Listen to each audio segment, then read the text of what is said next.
লুটের টাকা কি বাংলাদেশ ফেরত আনতে পারবে? এই প্রশ্ন অনেকেরই। আমার ভিডিওর কমেন্ট বক্সে পেয়েছি এসব কথা।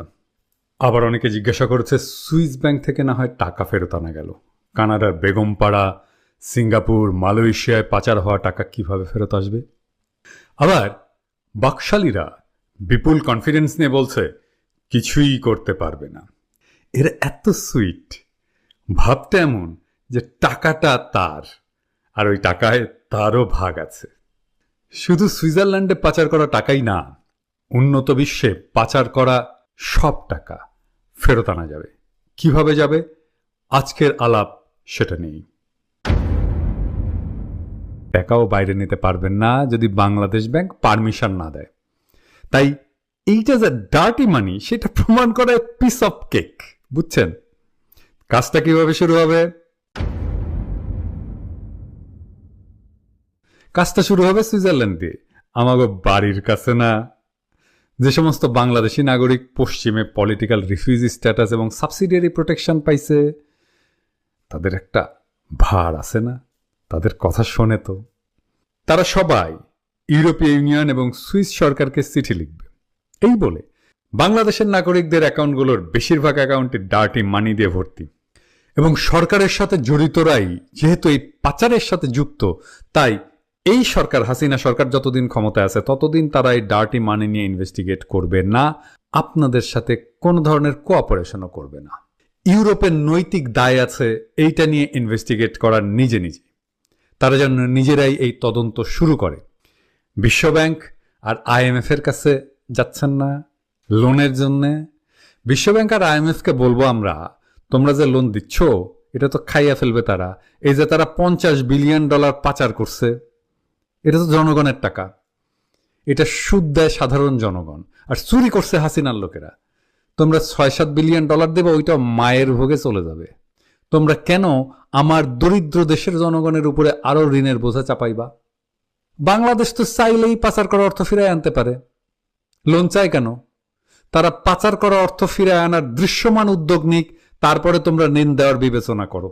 আমরা এই ঋণের দায় নেব না তো, বাংলাদেশের জনগণ এই ঋণের দায় নেব না, কারণ আমরা জানি এই ঋণের টাকা খাইয়া ফেলা হবে। IMF বিশ্ব ব্যাংককে শর্ত দিতে হবে হাসিনা সরকারকে যে পাচার করা অর্থ ফিরায় আনার দৃশ্যমান উদ্যোগ নিতে হবে, এটা তোমার ঋণের শর্তে জুড়ে দিতে হবে। সুইজারল্যান্ড বিলিয়ন বিলিয়ন ডলার লুটের টাকা ফেরত দিছে তৃতীয় বিশ্বের দেশগুলোকে, আমাদেরটাও দেবে। পৃথিবীর সব উন্নত দেশেই সুইজারল্যান্ডের মতো আইন আছে পাচার করা টাকা ফিরায় আনার জন্য। আমি আর একটা উদাহরণ দিচ্ছি, পাশের দেশ সিঙ্গাপুরে বাদ যাবে না একটা শিশু, তেমনি বাদ যাবে না একটা দেশও। কোনো লাভ নাই ভাইয়া, চেষ্টা করে ওই টাকা বাঁচাইতে পারবেন না, কোনো মাফ নাই। ওই টাকা বাংলাদেশের জনগণের, এইটা আমাদের জাতীয় সম্পদ, এইটাকে উদ্ধার করা আমাদের জাতীয় দেশপ্রেমিক দায়িত্ব। আরে আরে কি কাঁদছেন কেন?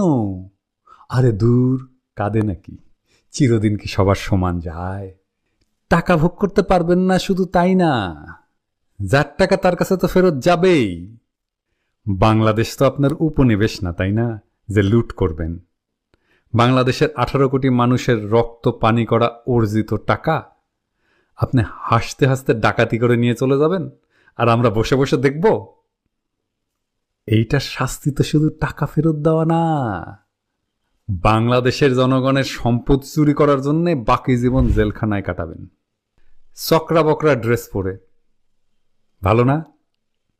পরিবেশটা সুন্দর, ওইখানে কোনো হইচই নেই। আর আমরা এই লুটের টাকা কাজে লাগাবো তরুণদের শিক্ষা, বয়স্কদের স্বাস্থ্য নিশ্চিত করার কাজে।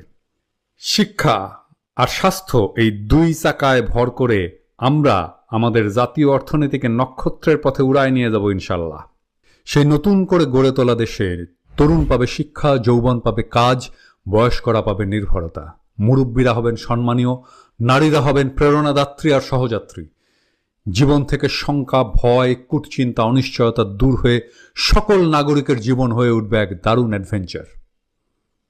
আমাকে অনেকেই জিজ্ঞাসা করেন, আপনার অ্যাম্বিশন কি? আমার একটাই অ্যাম্বিশন, বাংলাদেশের লুটের টাকা দেশে ফিরে আনা। আমি জানি আমি তুচ্ছ ক্ষুদ্র মানুষ, আমি জানি আমার সামর্থ্য, বিদ্যা, জ্ঞান, দক্ষতা ক্ষুদ্র। তারপরেও আমার মতো এই তুচ্ছ ক্ষুদ্র মানুষকে সৃষ্টিকর্তা এই মহৎ কাজ সম্পাদনের যোগ্য শক্তি, সাহস আর দক্ষতা যেন দেন, এই দোয়া আপনারা করবেন। বাংলাদেশের জনগণের ওই লুটের টাকা ফিরিয়ে আনার হিম্মতের মধ্যেই লুকিয়ে আছে সে আগামীর বাংলাদেশ নামের মাতৃভূমি, যা হয়ে উঠবে এক অমিত সম্ভাবনার নাম।